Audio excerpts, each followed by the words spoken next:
বাচ্চার জন্য বুকের দুধ হয়তো পর্যাপ্ত হচ্ছে না এই ভেবে নতুন মায়েরা চিন্তিত হন, কারণ অনেক সময়তেই নবজাতক বা ছোট বাচ্চারা বুকে লেগেই থাকে, ঘন্টার পর ঘন্টা ধরে স্তন চুষতে থাকে, যেন এতক্ষণ ধরে খেয়েও বাচ্চার পেট ভরছে না। থামুন, আসল সত্যটা বুকের দুধ কম হচ্ছে এমনটা না, বরং এটিকে বলা হয় কমফোর্ট ফিডিং। মায়ের ব্রেস্টের চারপাশের গ্রন্থি থেকে যে বিশেষ ফোরামেন নিঃসৃত হয় তা বাচ্চাকে মায়ের দিকে আকৃষ্ট করে। এই স্তন মুখে রেখে বাচ্চা নিজেকে শান্ত করে, কমফোর্ট ফিল করে। বাইরের পৃথিবীর ওভার স্টিমুলেটিং আলো, শব্দ থেকে বাঁচতে এবং মায়ের বুকের উষ্ণতা, গন্ধ ও হার্টবিট অনুভব করতে বাচ্চা এমন করে। কিভাবে বুঝবেন বাচ্চা সত্যিই ক্ষুধার্ত নাকি কমফোর্ট ফিডিং করতে চাইছে? খেয়াল করবেন, এক্ষেত্রে বাচ্চা খুব বেশি হলে প্রথম 10 থেকে 15 মিনিট খুব জোরে জোরে সাকিং করে, গালপিং অর্থাৎ দুধ গলাধঃকরণ করার মতো শব্দ হয়।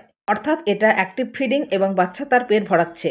তবে যদি এরপর সাকিং ধীরে হয়ে যায়, মাঝে মাঝে টানতে থাকে, মুখে ব্রেস্ট রেখেই দেয় অথচ বুক থেকে নামতে চায় না, তবে শিওর হন এটা কমফোর্ট ফিডিং।